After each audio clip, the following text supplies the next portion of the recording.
네, 늘 하나님의 사랑과 축복이 넘쳐나실 수 있기를 바라겠습니다.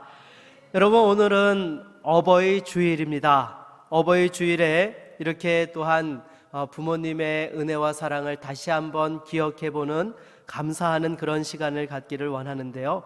여러분, 교회에서 어버이 주일을 맞이하여 70세 이상 되신 어르신들에게 선물을 드리는데, 이번에 명단을 이렇게 쭉 살펴보다 보니까 벌써 이분들이 연세가 이렇게 되셨구나 하는 그런 생각이 들었습니다.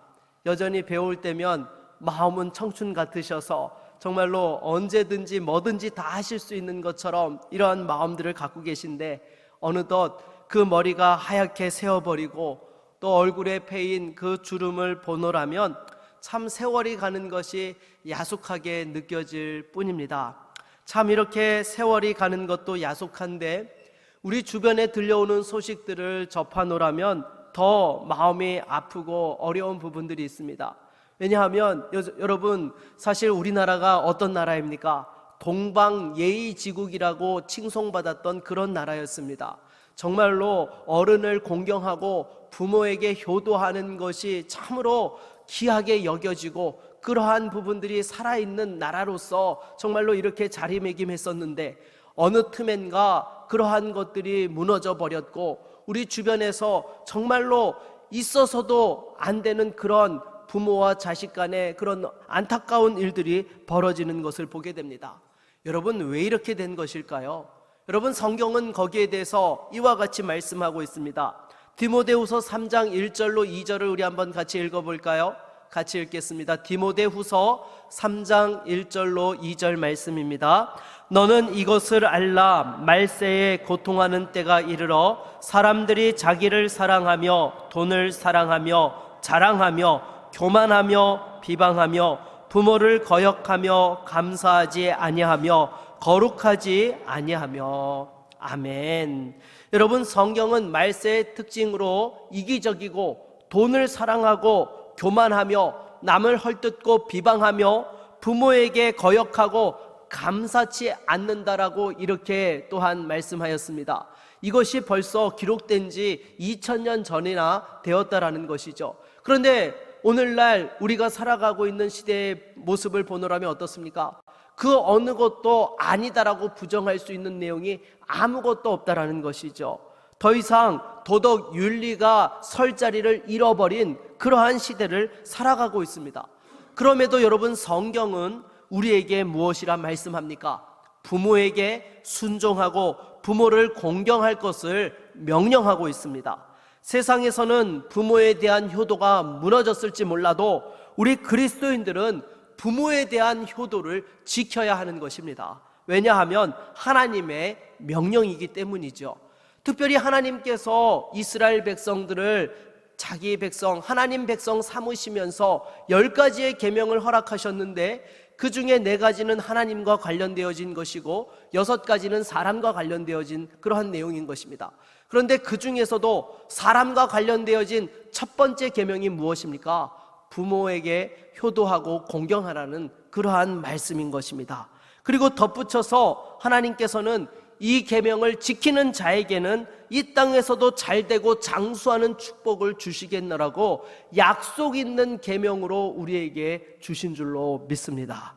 다른 계명들은 그냥 이렇게 지켜라, 하지 마라 라고 말씀하신 것으로 끝났는데, 왜 유독 부모 공경에 대한 이 계명에 있어서는 하나님께서 축복을 약속하신 것일까요? 여러분, 부모 공경은 우리의 믿음과 직결되기 때문인 줄로 믿습니다.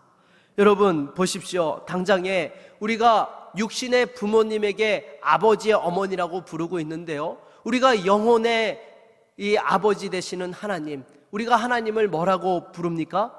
아버지라고 불러요. 하나님 아버지라고 부릅니다.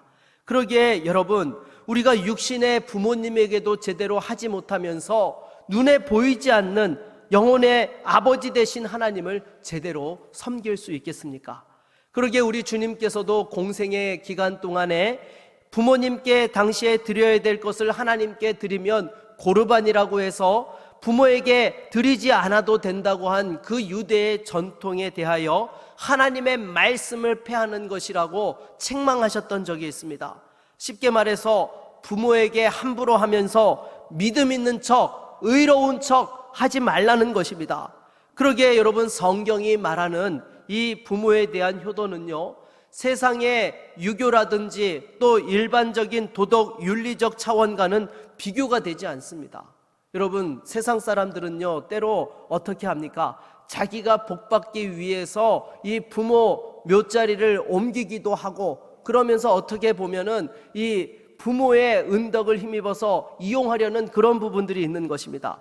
하지만 우리 기독교에 있어서 부모에게 효도한다는 것은요, 조금 비약해서 말씀하면 우리의 생명인 것입니다.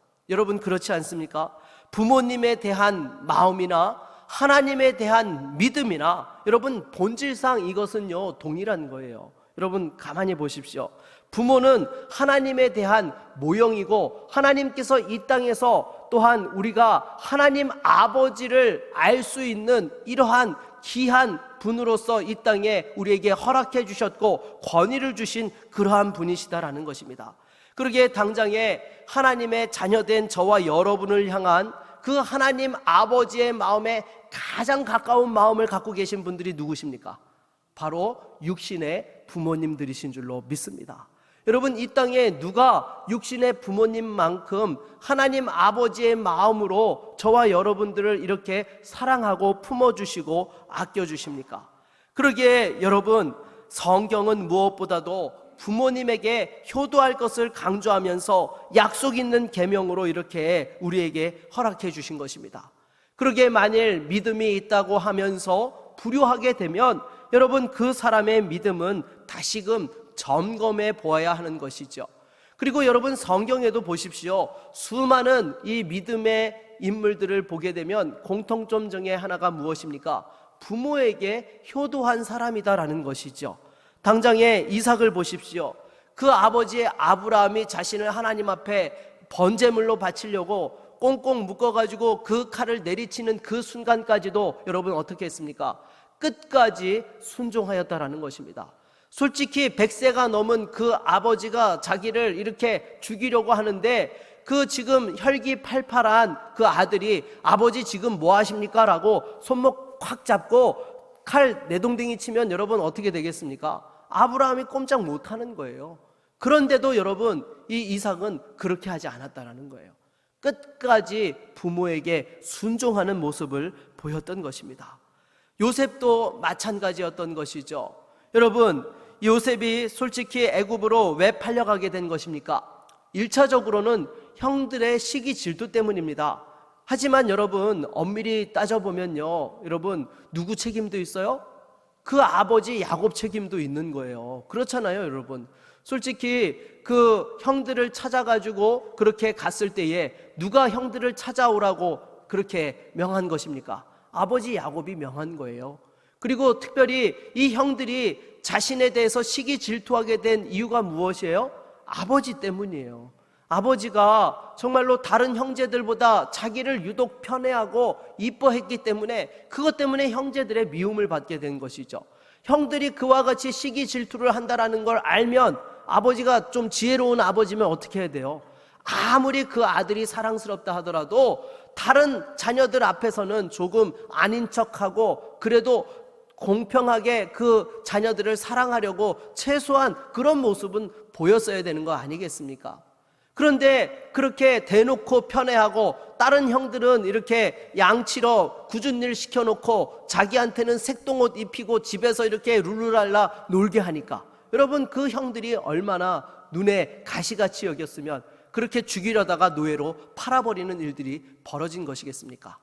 그렇다면 여러분, 인간적으로 생각하면 아버지에 대한 원망과 섭섭함도 있을 거예요. 아버지가 나에게 조금만 지혜롭게 해주셨더라면 내가 이렇게 생고생하지 않았을 텐데 라는 그런 마음이 왜 없었겠습니까? 그런데 요셉은 어떻습니까? 그 야곱을 또한 애굽의 총리가 되어서 기근을 만나서 모셔왔을 때에 조금도 그런 서운한 내색을 하지 않았다라는 것입니다. 오히려 아버지 야곱이 돌아가실 때까지 정말로 힘껏 다하여서 봉양하고 잘 보살펴 드렸던 것이죠. 그러기에 여러분, 정말로 믿음의 사람은요, 이와 같이 부모에게 효도하는 사람이었다라는 것입니다. 그리고 공생애로 또한 이 땅에 오셔서 육신을 입고 오셔서 계셨던 우리 주님도 보십시오. 분명히 우리 주님은 하나님의 아들이셨고 요셉과 마리아의 구주 되셨습니다. 그럼에도 육신의 부모로 깎듯이 요셉과 마리아를 모셨고, 나중에 십자가에 달려 죽으실 때에 그 사랑하는 제자 사도 요한을 불러서 뭐라고 합니까?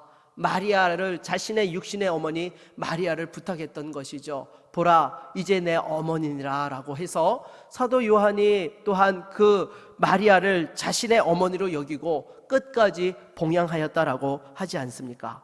무엇보다도 부모에게 효도함으로써 또한 하나님을 기쁘시게 할 수 있는 믿음의 성도들이 될 수 있기를 바라겠습니다. 그러면 오늘 보면 1절 말씀을 다시 한번 같이 읽어볼까요? 1절입니다. 자녀들아, 주 안에서 너희 부모에게 순종하라. 이것이 옳으니라. 아멘. 여러분, 오늘 본문은 특별히 부모에게 먼저 순종하라고 명령하십니다.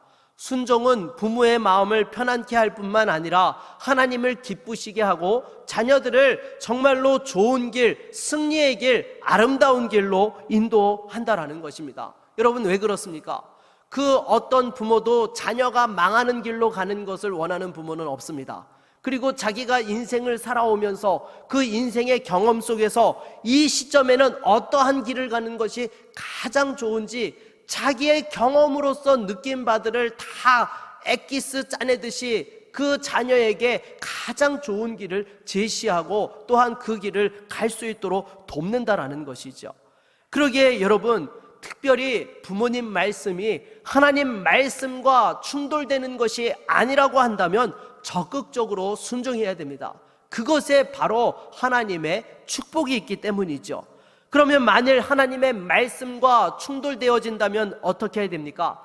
그럼에도 부모에게 절대로 함부로 해서는 안 되는 것이죠. 최대한 부모님을 존중하고 정말로 하나님의 뜻을 깨달으실 수 있도록 위하여 간절히 기도하며 섬겨야 될 것입니다. 더욱이 여러분, 여러분의 부모님이 여러분에게 믿음을 물려주신 부모님 되십니까? 정말 감사히 여기고 순종할 수 있기를 바라겠습니다. 더욱이 내가 부모에게 순종하면요, 그걸 보는 자녀들도 어떻습니까? 부모에게 따라서 순종하게 되는 거예요. 자녀에게 순종을 가르칠 수 있는 가장 좋은 방법은 내가 먼저 부모님에게 순종하는 그러한 삶을 살아가는 것이죠. 그래서 여러분, 내가 부모에게 함부로 하면서 내 자녀가 나에게 순종하고 잘 되기를 바라십니까? 여러분, 절대로 그런 일은 일어나지 않습니다. 정말로 하나님 앞에서 먼저 순종할 수 있는 저와 여러분 모두가 될 수 있기를 바라겠습니다. 제가 청소년기에 조금 부모님께 약간 반항기가 있었습니다. 뭔가 하면요, 크게 밖에 나가서 사고치고 뭐 이렇게 문제를 일으킨 적은 없었습니다. 근데 부모님께서 무엇인가 말씀을 하시면요, 늘 네 알겠습니다 라고 순종하기보다는요, 왜요? 왜 그렇게 해야 되는데요? 이렇게 해도 되지 않나요? 라고 늘 저희 부모님께 따져 물었습니다. 그런데 어느 날 제가 아이들을 키우다 보니까 저희 아이들이 저와 똑같이 하고 있는 거예요. 뭔가 이야기를 하면 네 알겠습니다 부모님 하고 순종하는 게 아니라 왜요? 아빠 왜 그거 그렇게 해야 되는데요? 이렇게 하면 안 돼요? 이렇게 계속 따져 묻는 거예요. 그래서 참 제가 이렇게 때로 설명을 하다가 이렇게 속이 터지는 일들이 있었는데요, 저희 부모님께서 저희 집에 오셔가지고 저희 아이들이 그런 모습들을 종종 보셨던 거예요. 그래서 어느 날 이렇게 저희 아이들이 또 세배를 하게 되었는데 덕담을 하시면서 저희 어머니가 그런 이야기를 하시는 거예요. 얘들아, 너희 아버지가, 너희 아빠가 너희들만 할 때에 정말로 이 할머니 이야기를 듣기 싫어했는데도 불구하고 억지로 순종했더니 지금 이와 같이 잘 되었단다. 그래서 부모에게 정말 싫어도 억지로라도 순종하면 하나님이 축복해 주시고 잘 되는 지름길이 된단다 얘들아, 이렇게 이야기를 하신 것입니다. 그래서 그 이후에 제가 더 자신 있게 애들한테 얘기했습니다. 얘들아, 아빠는 니들만 할 때 할머니한테 순종 잘했어. 뭐 이렇게, 뭐 물론 억지로 하기는 했지만요. 그렇게 이야기를 하면서 하였더니 아이들이 더 이상 저한테 대들지를 못하더라고요. 여러분, 본의 아니게 제 얘기를 했는데요. 아무튼 부모님께 순종하는 사람은요, 하나님께 순종할 수 있고 그 자녀도 순종하며 은혜와 축복을 누리게 되는 줄로 믿습니다.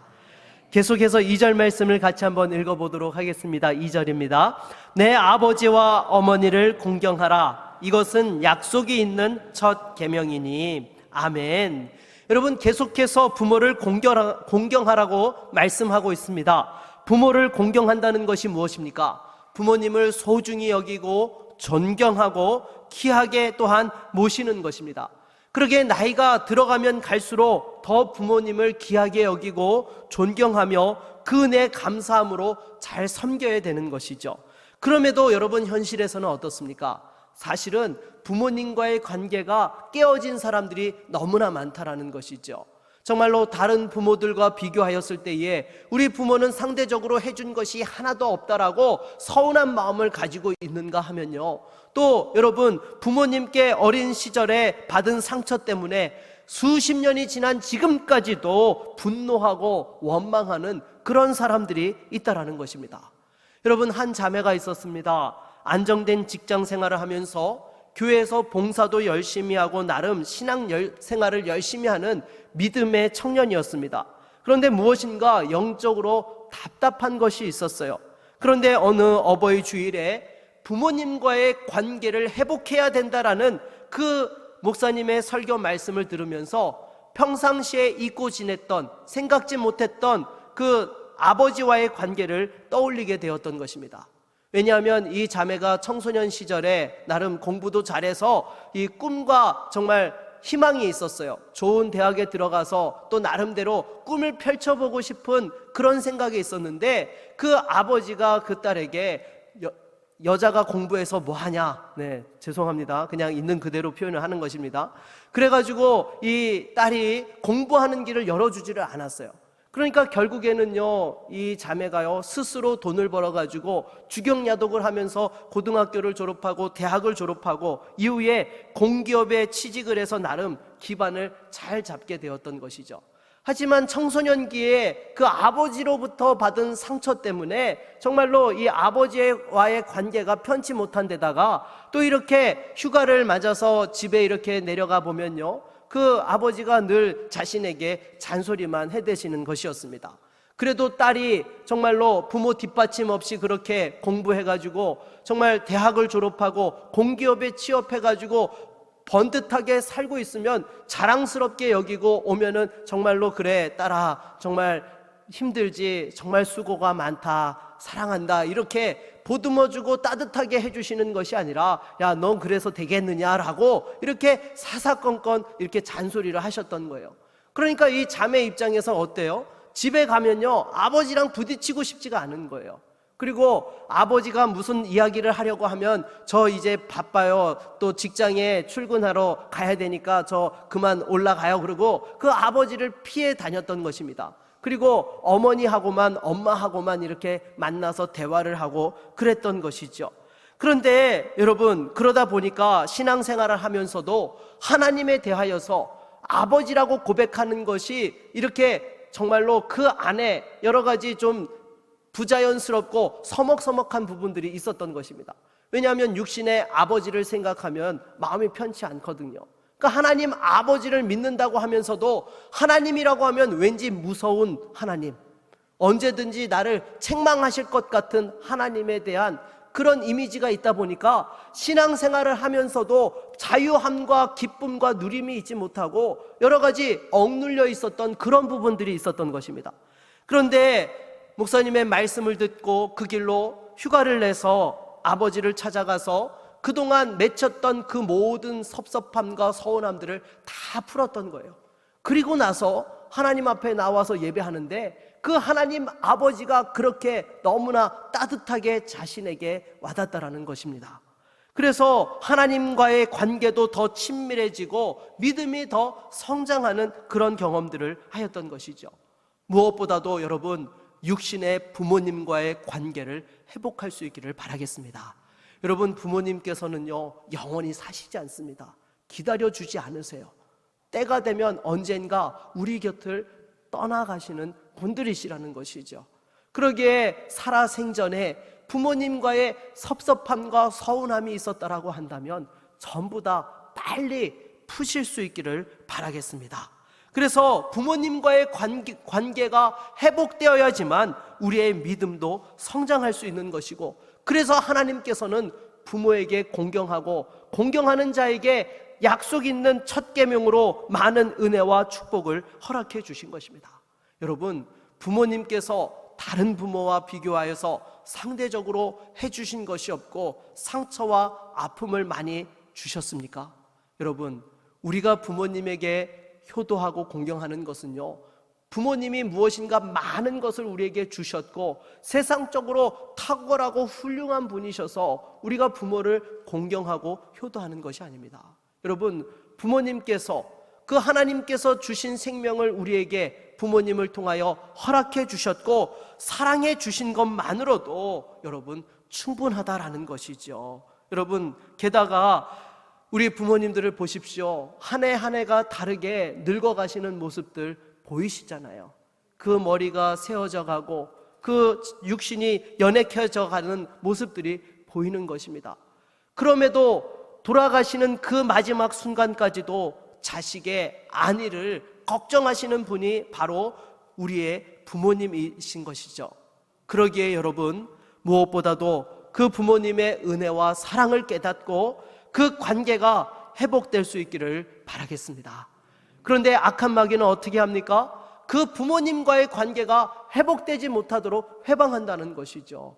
이 부모님과의 관계가 회복되지 못하면 하나님의 은혜와 축복을 누릴 수 없다는 사실을 너무나 잘 알고 있기 때문에 어떻게 해서든지 그 서운함과 섭섭함으로 관계를 깨트리고 원망과 불평으로 그 관계를 꼬아버린다라는 것입니다. 아니요, 여러분, 다시 한번 사랑하는 육신의 부모님과의 관계를 회복하고 그 가운데에서 우리의 신앙도 회복할 수 있는 저와 여러분 모두가 될 수 있기를 바라겠습니다. 그리고 또한 부모를 공경하고 효도하면 그것으로 끝나지 않습니다. 오늘 본문 3절 말씀을 같이 한번 읽어보겠습니다. 3절입니다. 이로써 내가 잘되고 땅에서 장수하리라. 아멘. 여러분, 하나님께서 땅에서 잘되고 장수하는 축복을 주신다라고 말씀하고 있습니다. 그런데 여러분, 진짜로 장수하는 것이 축복이 되려면 어떻게 해야 됩니까? 건강이 뒷받침되어야 합니다. 건강하지 않고 아파서 골골거리면서 100세까지 사는 것은요, 어떻게 보면 우리에게 고통이 될 수 있는 것이죠. 그런데 효도하는 자녀에게는 어떻습니까? 하나님께서 건강하게 장수케 하신다라는 것이죠. 실제로 여러분, 건강하게 장수하는 분들을 살펴보면요, 그 부모님과의 관계가 화목하였고 가족들 간에 사랑이 넘쳤던 것을 보게 됩니다.